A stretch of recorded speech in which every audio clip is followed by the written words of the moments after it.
Good morning, good morning, good morning. We are back for another episode of Buckeye Breakfast Roast. What's going on, I'll Q? be in the middle of trying to finish my morning fruit. So, good morning, everybody. Good morning, good morning, man. We got plenty to talk to. The Buckeyes return from their bye week. There's tons of national news going on. There's injury speculation rampant among the Buckeye fan base. Everybody's hurt. Everyone's healthy. No one knows what's going on, but maybe we do. I don't know. We'll talk about You know it. some We've stuff. heard some things. Ear to the pavement, I guess you could say.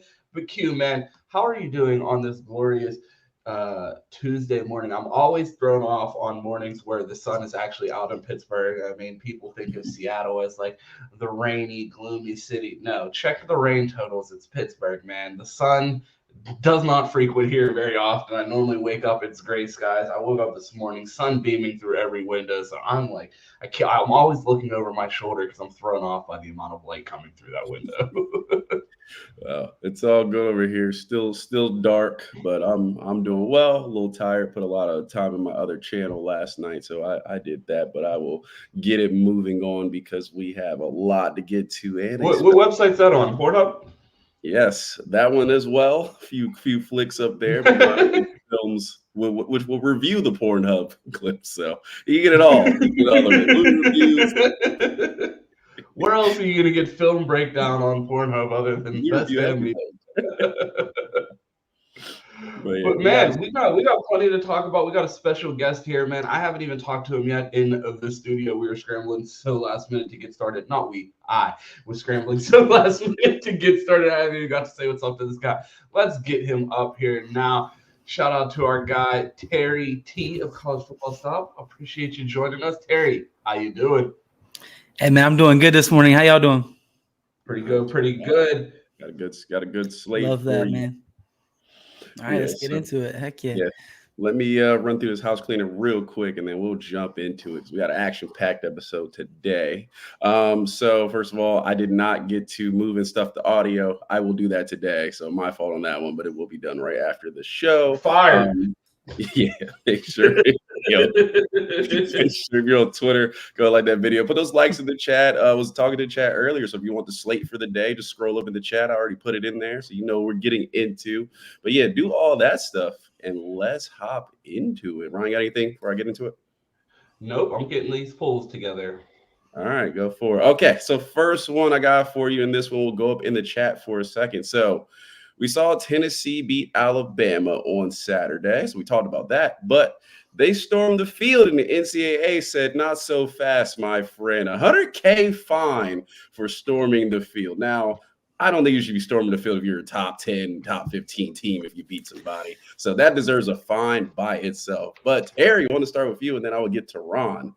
College football is kind of built on fan interaction, field storming, these crazy moments. I mean, that moment where Tennessee beat Bama a couple years ago is one of the great moments in probably the last decade of college football.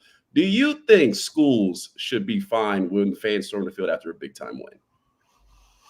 Uh, I think it doesn't matter. I mean, what's $100,000 to them, dude? You know what I mean? Like, I don't know. I Terry, you think must have a good job because I would never say what no is to them, dude. To them, $100,000 $100 is a lot to me. No, But but even at that $100,000, man, that's a backup cornerback. Like in these that's true. NIL times, like That's you true in storming the NIL field, or times. you want someone that's gonna give you play on the field that allows you to storm the field. You know what I mean? Maybe each team should be allowed like one a year, one storm or one field storming, and then if you do it again, 100,000. There you go. Ohio State versus Akron, storm the field. That's our one, dude. I mean, it Don't feels tell us like we the only can't. game that we can guarantee. No, I'm not going. Don't start. We're early in the show. Damn, Ron. We're gonna start already. So, Ron, yay or nay? You fine for storming the field? Bro, that they could have said the fine is $10 million, and I would have said not enough. Like I have become that old curmudgeon. Like, bro, your seat did not come with a field pass. Like everybody thinks that they're just entitled to run onto the field, and like now you're not. You're winning as the favorite and you're storming the field, like I said, again, these are loser behaviors, like running on the field because you don't know when the next time your team is going to give you anything to celebrate. And like everyone thinks I'm doom and gloom. I promise you, I'm not so doom and gloom that I don't think I'm going to be able to celebrate anything Ohio State related, that I'd run on the field after winning a game against the lower ranked opponent. Absolutely find them. If it was my choice, I would find them even more. All right, there you go. So Ron's going to put a poll up in the chat. Let us know if storming the field is a yay or nay. Are you fine and you're not fine? And let me know with that one. Okay, I got some recruiting news for us, but not Ohio State recruiting news. I got Michigan recruiting news. Michigan hasn't got a lot of positivity on this show lately. They're going to get some right here. So Michigan lands 5-star tackle Andrew Babalola. I don't want to screw up his name. Andrew B. That's what we'll call him. So you nailed it, bro. That's exactly how you say it. Babalola. See, now I'm going to keep trying. All right, so Terry, I want to ask you, Ohio State has struggled getting tackles for who knows how long now, 6 decades. It's been since the 60s we landed a 5-star. So I want to ask you, Michigan lands 1. Does this put more pressure on Justin Fry now? Because Michigan can do it, and they are struggling on the field. What's Ohio State's excuse? I don't even think so, dude. I think the pressure was already on Justin Fry, but ultimately, who has a better offensive line this year, Ohio State or Michigan? Ohio State. Ohio State. So, I mean, like, the product on the field matters way more than recruiting, in my opinion. Now, obviously, Fry has caught a lot of flack about recruiting, so he needs something to go his way, at least get some guys, some excitement in that room. But I don't think it adds any more pressure to him. There you go, Ron. I don't think it adds pressure to Justin Fry. I think what he's been able to do on the field this year has honestly saved him. And if he's able to get the Buckeyes to the playoffs with the depth that they have on the offensive line, you're going to have to reach into your bag and find a left tackle. You've already had to have a battle at guard. You've had people fill in at guard.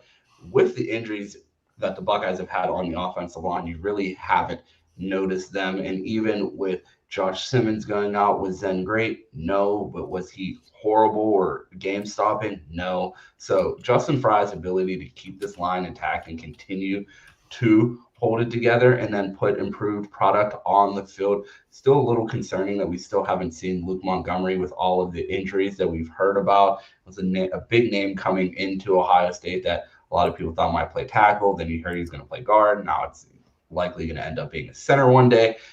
Other than that, for the most part, the development is on track with some of the guys in the room. He started to pick up late in the recruiting cycle. They only have 3 signees, but I'm very confident in the 3 that he does have signed. If he's able to sign one more, we know the success that he's had in the transfer portal. He was able to go out and get Seth. He was able to go out and get Josh Simmons, the 2 best, argue the 2 best offensive linemen on the team were transfers that Justin Fry went and got. So I have poured a little bit of water on the hot seat for Justin Fry. I think things are cooling down a bit for him, and I am pleased at Justin Fry's performance, not only on the trail, but on the field and the product that he's put out there, especially since the McFadden signing. I mean, that pretty much calmed my worries. He went out and got a tackle. Wasn't the most highly rated, but again, he fit my bill of if he's over 6'6" and 300 pounds, offer him and we'll figure it out. The portal's there for a reason. And I don't even think that's one of those. I think it's another one of those developmental situations where a guy's just not necessarily rated there right away. I mean, we saw Austin Saravel near 400 rated, and he's the first one in that offensive line class to play for the Buckeyes. So not necessarily all about stars, especially with what we've seen Justin Fry be able to develop. So I am not completely out on Justin Fry, despite having fired him, 9 times already this season on this show. But right now, good in my book. Hey, real quick, before we move on from this topic, can we talk about a comment? I don't know how to put it up there. I don't know if you guys can. Matthew Peck in the chat said, "We don't have a backup left tackle. That's the problem." And I wanted to talk about this because that seems to be a sentiment from the fan base that we don't have a backup left tackle, but we quite literally do. He literally went in the game against Oregon, and our offense was fine. Like, it's not like we scored a bunch more when he went in there or we scored a bunch less. Like, the offense basically looked exactly the same once he went in there. And I mean, I just don't Go ahead. He feels like you don't have kind of that guy in waiting. I think when Josh Simmons, Jimmy Simmons went down, we're all like, well, hell, who's coming in the game? And we kind of found out in live action. So I get what he's saying is we don't have that next big time tackle in waiting. But like you said, there are guys who can be serviceable, and we did find out against Oregon. So I'd say halfway I get what he's saying, but also halfway it's like we got somebody who could play. I just don't like that sentiment, because it's like the person who came in the game was Zen Mahovsky. We never even seen him play, dude. Nobody has seen him play. So it's just like, why are we assuming at Ohio State that the next person that's going to come in the game is terrible? Let's not do that. Yeah, I mean, I get a little pushback there. I mean, I guess if you want to ask that question, why would people assume the next guy's in is terrible? I would say watch the Cotton Bowl. And that would be why people would assume the next guy in was terrible, because we had our quarterback knocked out of the game with a concussion because we had a turnstile starting at right guard. So I will push back there that there is no guarantee that the next guy in is going to be better. But I do think that the Buckeyes are more than capable of figuring out, even if it's not Zen, I'm sure there is at least one capable tackle on this team, either currently playing guard or sitting on the bench, at least to get through. I mean, are they going to be all Big Ten? Probably not, but I think that they'll be serviceable. Yeah, that's where I'm at. I would agree there. All right, moving on. Quick news. Don't really need to ping a piece on this one. We just talked about Jared Curtis yesterday. He came out yesterday and said Oregon is now the leader in his clubhouse. So we might not have got him. We might be playing against him. We will see there, but want to throw that quick update because I seen it. But the next thing I want to ask you two about, Pro Football Focus grades. We talk about this a lot on this channel. So I noticed something this past weekend, and I wanted to bring it up to your attention. So James Pierce talked about him yesterday. 2 sacks, 9 pressures, an absolute dude on Saturday against Alabama, made Jalen Milroe look like he couldn't even move. Only graded out at a 72.7. Jalen Walker, Punk's guy, absolute dude again on Saturday. 3 sacks, 7 pressures, graded out at an 81.8. So my question to you guys, we've talked about grades pretty much every Monday or so. Are these grades a scam? Because watching it in live action, these look like 2 of the best players in college football on Saturday, where I'm like, they didn't even make the Pro Football Focus SEC team of the week, let alone national. So Terry, I'll start with you. Do we kind of inflate Pro Football Focus grades a bit? Yeah, dude, all that is just something people use to confirm whatever narrative they have. You know what I mean? Like, if you think somebody's bad, you're going to use that. Like, oh, look, they got a low grade. You good, Ron? I don't know. What'd you say? I thought Ron said something. No, I was saying Terry watches the show. He said people use PFF just to confirm their narratives. Like, I mean, that's all it is, dude. Letting out the sauce. What do you think about it, Ron? I mean, kind of. I have a saying that I don't necessarily think that PFF grades are the end all be all. But if PFF says you stink, you stink. And that's my thing. That's one thing that they do get right. I don't know if they're always right about how good people are and how high the grades are, but I promise you, a low PFF grade means something. And I know, you just talked about the difference in PFF and what you're seeing on the field. I mean, Zen could be an argument for that. Lowest graded player on the Buckeyes offense after that Oregon game with a grade of a 30, the lowest grade that I've seen all season by a Buckeye from PFF. So it's something that people are going to want to keep an eye on this week to see what type of performance he does have, because that is something that the Buckeyes are going to need to sort out before the end of the season if they do have championship aspirations. Do I think that Zen is capable? Possibly. I think he's going to need to go out there and prove it for a consistent amount of time. But of any game to be thrown into the fire, I feel like Oregon's the one. I don't think you're going to see a more hostile environment than that the rest of the season. So I think he got that out of the way. So if he's able to get the communication down, we should see. Yeah, I mean, I'll say I have not seen anybody at Ohio State on the edge perform even close to what James Pierce did on Saturday. So if anybody grades above a 40, it's a scam. I have not seen a linebacker should be even on the field with Jalen Walker on Saturday. So if anybody grades above a 50, it's a scam if that's the grade given out. So I wanted to bring that up, but let's move on from there. Everybody liked the video. Let's hop into some national stuff here. So bracketology is first up here. Ron, do we have the graphic for that? No, they're not wanting to load today. Oh, I don't want to load. Okay. Well, let's talk bracketology here. So I will divvy out the rankings for you, and I will get your opinion. Watch you else. I'll talk through this. So Georgia has reclaimed the 1 spot in the college football bracket according to On 3. Oregon is at 2. Clemson is at 3. BYU is currently at 4. Looking at this through the Ohio State lens, this would give us, we're at 6. This would give us a first-round matchup against Notre Dame. If we beat them, we will move on to play Clemson. And if we will beat Clemson, it looked like a rematch against Oregon in the semifinal. So we talked about where we were last week, which was pretty. I mean, we was playing Army and then BYU. So I don't think it's getting more favorable than that. But if this were to hold Terry T, Ohio State versus Notre Dame, first round Clemson, second round, are you liking where we're at right now? Yeah, dude. I mean, honestly, like the playoff matchups for me, I think they're all going to be good. You know what I mean? Like, I don't know. Like, I want to see Ohio State play Notre Dame in the playoffs and then Clemson. That would be cool. Now, I don't want the 6th seed though. I'm trying to get in the top 4. I'm trying to win the Big Ten. You know what I mean? But I mean, I think that would be cool matchups, dude. Obviously, it's a little less favorable than what you were showing last week, but at the same time, like, I mean, that's not like a tough slate, really. You know, like it's not like you're playing Georgia, then whatever, back to back. There you go, Ron. Magic. Look at that. Okay. So, Ron, I have a different question for you. If you look at the top left, Miami, Indiana, if you had to pick them for that game right now, are you rolling with the GMO Hurricanes or are you rolling with the Big Ten in Indiana? Who would you pick right now? Ooh. I'm picking Miami. I'm picking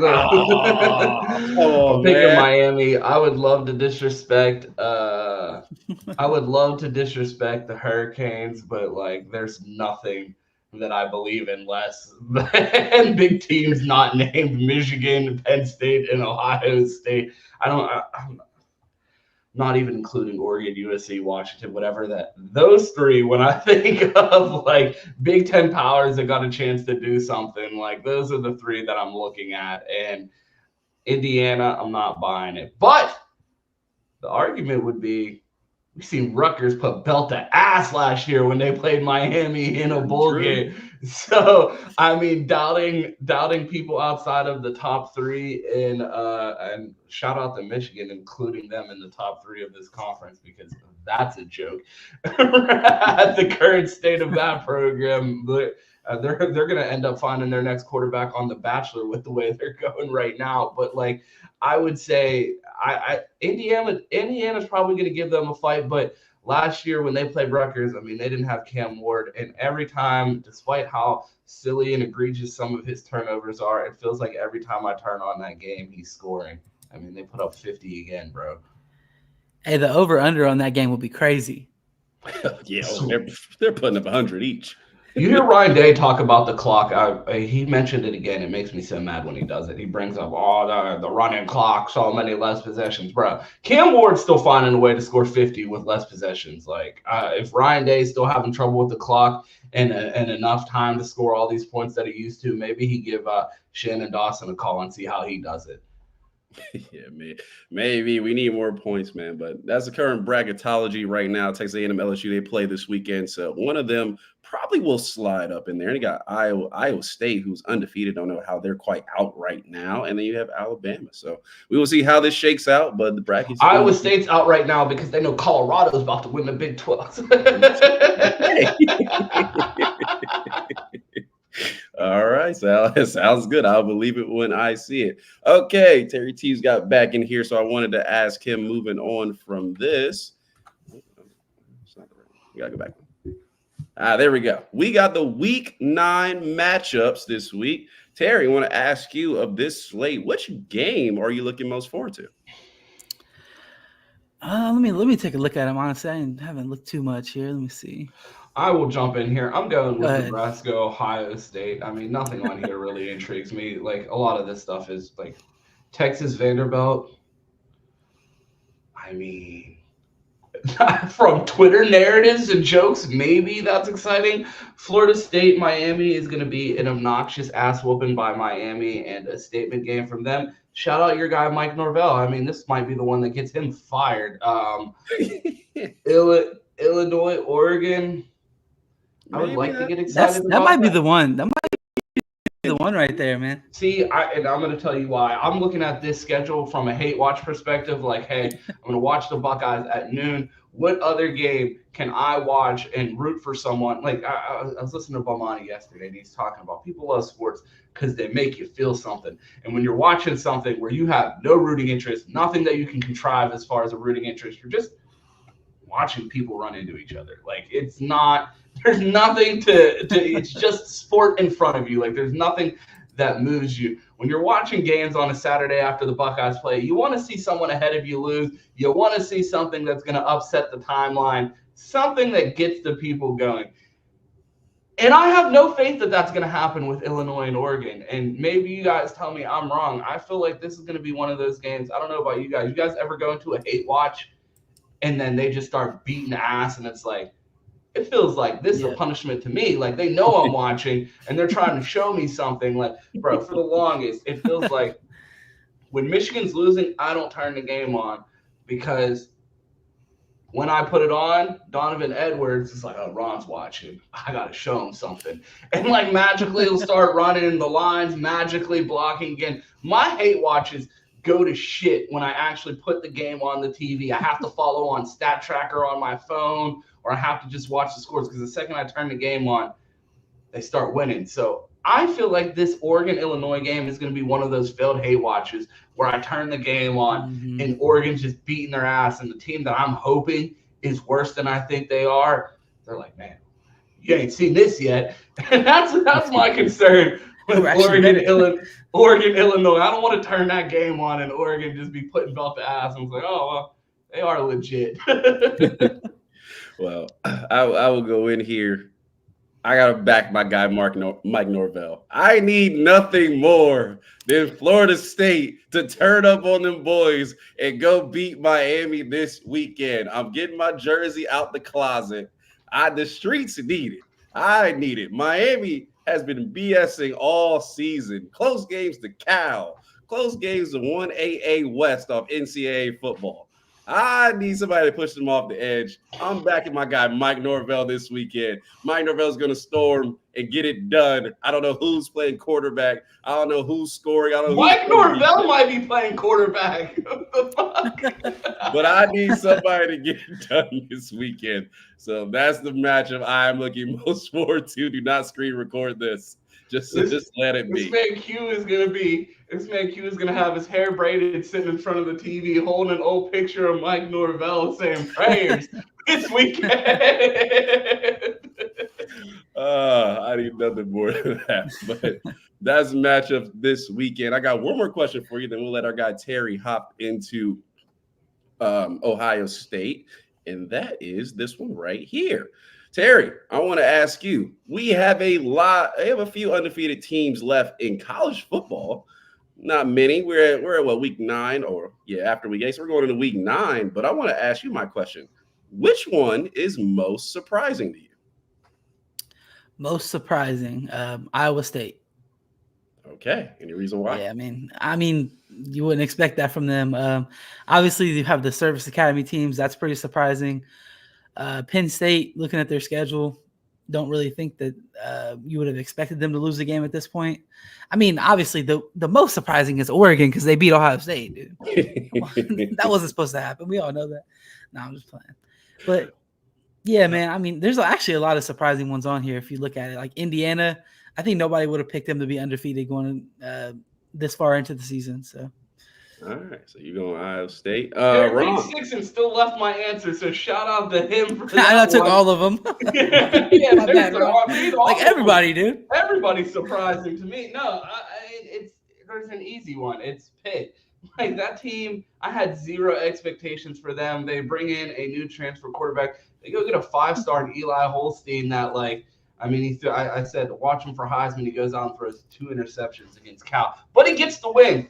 And in Ron's personal record book, wins is a quarterback stat. So shout out to Eli Holstein for getting that win at Pitt. I think that's going to be one of the biggest names in the transfer portal this offseason, and it's going to cost Pitt a lot of money to keep him there. Transfer from Alabama comes in. And again, you're seeing the benefits of NIL in the transfer portal. A team like Pitt, 7-0, and still in the battle for the ACC right now. You see Miami in the battle for the ACC, able to go out and change their entire program around in the matter of an offseason with just the addition of a quarterback and able to keep them on the track. So, I mean, I feel like this year is the perfect year to calm everyone's narrative that college football is dying or NIL is ruining college football, because as despondent as I am coming off of that Ohio State loss, like, this has been an amazing year of college football. I mean, every Saturday, I mean, if you're not Q out in these streets, like, you have a great weekend going on at the house if you want to just watch some college football. There's great games on every weekend. There's narratives all over. There's so many different things to follow. I mean, look at just this screen alone. Okay, fine, maybe 4 or 5 national or 4 national contenders on there, but then there's a bunch of teams that really aren't likely going to play in the playoffs, but you could see any one of these teams upset someone on a Saturday and still have storylines to follow. You have, I mean, I know Boise's not on this graphic, but you have guys like Ashton Genty at Boise. You have the Colorado things going on. There's just so much going on in college football, and now you mix the service academies in there right before an election. I mean, start the USA chants right now. Like, there's so many things to follow going on in college football right now. Right, and you know what I didn't foresee happening is we have a lot of, like, big brand, big time football teams that this time of the year right now, they're playing games for, like, that are potential playoff elimination games. Like, dude, we just had that graphic up with the games this weekend, and Alabama plays Missouri. For Alabama, that's a elimination game, dude. They've lost 2 games already. They lose to Missouri, they're out. There's no getting back in. I just talked about the parity in the sport, and I'm sitting here like, there ain't no way they lose to Missouri. I mean, probably not, but, like, if they do, I mean, that LSU one's really about to be the one. that's gonna put them out. I'm telling you. But yeah, if I have one again, it's got to be Miami. Why? Because they ain't undefeated. They've cheated twice to stay on this list. Like, they don't belong here. That's the most surprising one because it's not real. So, again, backing my guy Mike Norvell, get it done this weekend. Also, I don't know how I caught a stray. I'll be in here watching college football. I'm just behind. It's early. Go out after the game, catch all the slate. So, but that'll wrap up our national for now. That's what I got. So before I pass it over to Ron, so we give our guy Terry plenty of Ohio State. Some Heisman talk real quick before we get on. Skip it. Touch real quick. And I mean, no shakeup. I mean, we see the top 3. You got. We won't even stick on this long. We've been talking about Ashton Genty, Cam Ward, and Travis Hunter now for, it feels like, 7 weeks. Is there anyone that you see as a sleeper? Because I'm looking at this. At this point, I feel like the votes are going to be so high for the top 3 that probably only sending 3 to New York.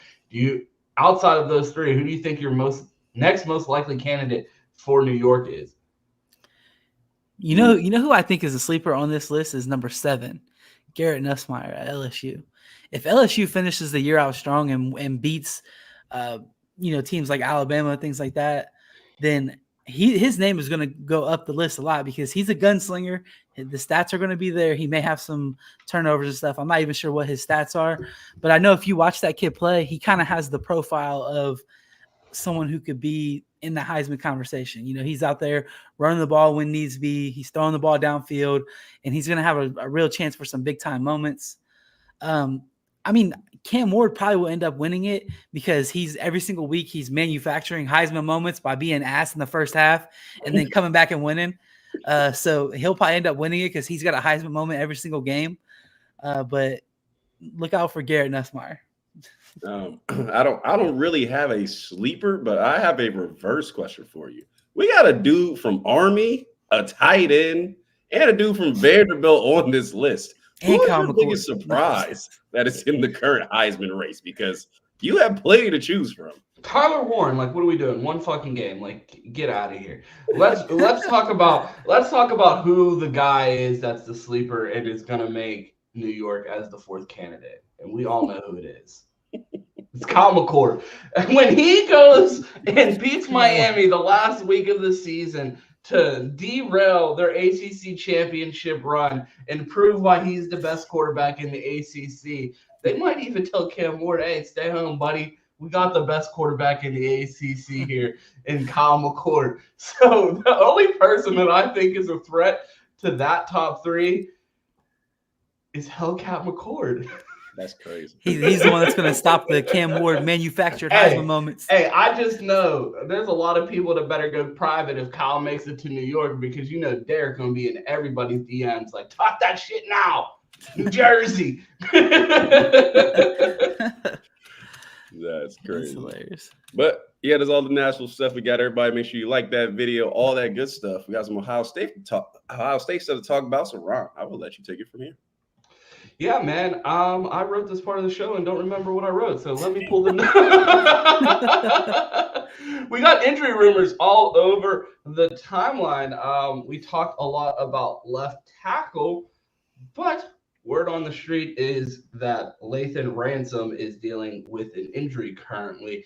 We won't speculate on how serious or severe, but with those rumors swirling and his availability in question for Saturday, I want to ask you guys, are you guys concerned with the backup situation at safety? Because it doesn't feel like we've seen a lot of the backup safeties this season, despite how much we talked about getting young guys playing time. One position group that I feel like we haven't talked about is the safety room. We hyped up Malik Hartford a ton last year, a guy that we believed in, that we thought would be the starter this year if Caleb Downs didn't arrive at Ohio State. Mm-hmm. But with him playing free safety, I know Bonsu was dealing with a little bit of an injury during the offseason. It seems like it's a little bit of an open book as far as what's going to happen in that safety room. I've seen all kinds of scenarios painted on a timeline. Moving Iggy inside, moving Jordan Hancock to safety, sliding Caleb Downs over to the other safety position, bringing Malik Hartford in at free safety, bringing McLean or Bonsu in at strong safety. Malik Hartford stays off the field.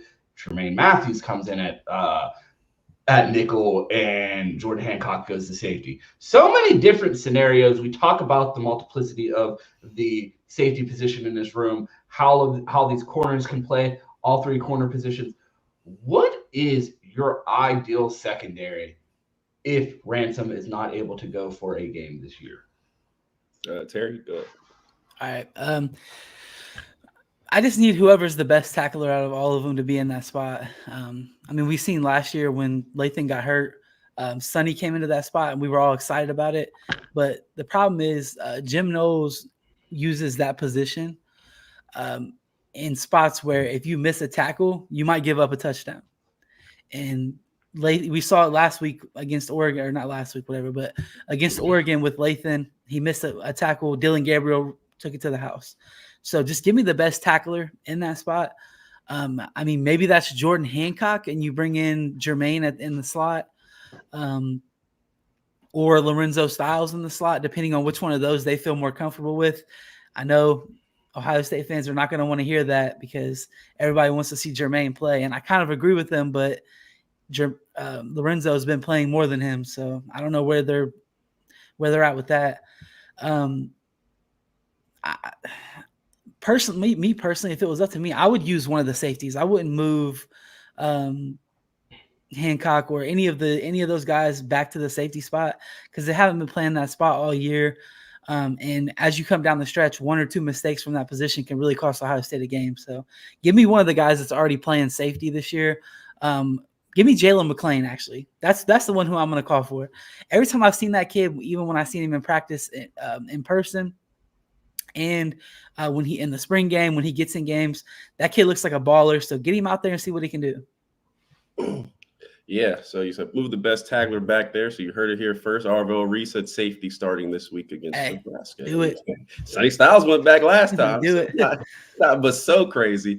It's a little difficult, man. There seems like a log jam at safety. At some sort of way, I feel like you have to get Jermaine Matthews on the field. So maybe that's moving Jordan Hancock back, having him playing that safety. But I'm going to cheat this a little bit because I do feel like the safeties are kind of interchangeable with the way they play. So I'd say maybe a sprinkle of Jermaine Matthews, and I would think with game time, you'd have to go with Malik Harford. I know Jalen McClain has been a baller. He's been out there. We haven't seen much of Bonsu, but I feel like both of those guys can play. But Harford's done it. He's played the most game time. They probably feel the most comfortable with him, and he's got a lot of talent. I think the kid just needs more game time to shore himself up. So I'll probably go with a half and half. Let's bring up half and half. I mean, we're contractually obligated. I mean, how we've recorded so many episodes now. We're approaching episode 150 of the Buckeye Roast, and Q forgot our very first sponsor. I mean, you're so enamored with our current sponsors of Jermaine Matthews and South Florida Express, but you forget the original sponsor of the Buckeye Roast. This is officially a Malik Hartford podcast, okay? You know that's where the agenda is being pushed, and we need to get our guy. You've seen the graphics in the past. You scroll back through the history of this channel, you'll see episodes talking about how crucial the state of Ohio is in the return of BIA. And who are the two names that we're talking about most here? Malik Hartford and Jermaine Matthews, two guys that I think will be crucial in contributing to this team and this program. I think both guys have bright futures, and I don't think you can go wrong with either one. However they decide, if the result of a potential Lathan injury turns into Malik Hartford or Jermaine Matthews on the field, I think the Buckeyes will be just fine. I think Lathan is absolutely a huge loss from this program, and you hope that you hope that he's not out, and you hope that, I just wasted 15 minutes of this program talking about a guy that is playing on Saturday. But have to talk about what's going on in the timeline, and things don't sound great. So fingers crossed for our guy, Lathan. Best wishes. Hope that he is healthy. If he is not, a speedy recovery. And yeah, man, shout out to our sponsors, Jermaine Matthews and Malik Hartford. Hope both of those guys make the most of their potential opportunities if one were to present itself. Talk about Jermaine Matthews. The next question on the list is over under 15 snaps. There's injury questions around Lathan Ransom and what this Buckeye secondary is going to look like. We talked about potentially Jermaine Matthews making it on the field anyways due to performance issues that we saw last week. He only played I don't think he played a single snap. I know Arvell played 4. Jermaine Matthews played 0. So over under 15 snaps this week. If I go first, it has to be at least 50. I go the over. At some point, I'm on over. I'm on over also, dude. He's got to play some. I mean, again, no disrespect to the other people, but if there is somebody playing the 6 most snaps in the secondary, it should be Jermaine Matthews. He should be playing starter snaps really and rotating. But at some point, you got to at least give the dude a chance to put him on the field. Because 0 stats against Oregon is absolutely insane. I mean, let the dude run down a kickoff or something. He hasn't been playing a ton all year, though, dude. I don't know. I thought this year was going to be different with that. Did you guys see Ryan Day said that he spent most of his time in the off week with the defense? I mean, I saw someone say, why are we paying Jim Knowles $2.6 million if Ryan Day got to come do his job every time we lose? I mean, maybe that could help. I don't know what that actually means. Like I said, the biggest problem I have with defense half the time is personnel. So I don't know. We got to do something. But Jermaine Matthews has to play. He has. It's egregious. I agree. I'm fingers crossed for over 15 snaps. I brought up Arvell Reese as well. We didn't see him play over 5 snaps in the game last week. Just seems odd that people get so mad and say, our coaches know best. What do you guys know? Blah, blah, blah, blah, blah. Look, Jim Knowles has told us at the start of every season, I have to do a better job of rotating my linebackers. They're getting too banged up by the end of the season. We get into conference play, the rotations in general shrink on the defensive side of the ball. We barely see any Arvell Reese in this past game. Over under 10 snaps for Arvell Reese against Nebraska this week, because it just seems like the Buckeyes, they tell us that everything's changing, and then when push comes to shove, right back to their old ways, and they're not playing their depth. And you're seeing it present itself because we didn't see a ton of safety play. I know they were banged up in that safety room. Bonsu a little banged up. Malik Hartford banged up in the offseason. We haven't seen a ton of the safeties on the field this year, and we could potentially need to call on them this week. What are your guys' thoughts here on the lack of rotation at linebacker, especially given that we've had injured linebackers in the game for the past 2 years now? Arvell Reese, man, I would say if Arvell Reese does not play at least 15 snaps on Saturday, we all need to get out our phones and dial our local FBI agent, because this is domestic terrorism at this point. He's been the best linebacker the entire season. He played four snaps on Saturday. If you look at that snap on the goal line against Oregon, the way he shoots the gap, I get he misses the tackle because Ohio State just misses tackles these days. But the way he shoots the gap and gets to the running back in like 1 second is something we haven't seen from anyone all season outside of Sonny Styles in the steroid game. So outside of that, we haven't seen any of that. He's been allegedly. Not my fault. It's Iowa, where I don't know what he did for the game, but he didn't do it last week. So he's been the best linebacker. The fact that, like we said, Cody Simon, I get all these 80.0 grades from Pro Football Focus. He looked nothing like Jalen Walker did on Saturday. The only guy who's somewhat, maybe a player so has looked like that has been Arvell Reese. So again, domestic terrorism, call it in. Hey, you bring up Jalen Walker. I saw on the timeline it was the top 3 linebackers from that recruiting class. Do you know off the top of your head who they were? What class is it? Harold Perkins, CJ Hicks, Jalen Walker.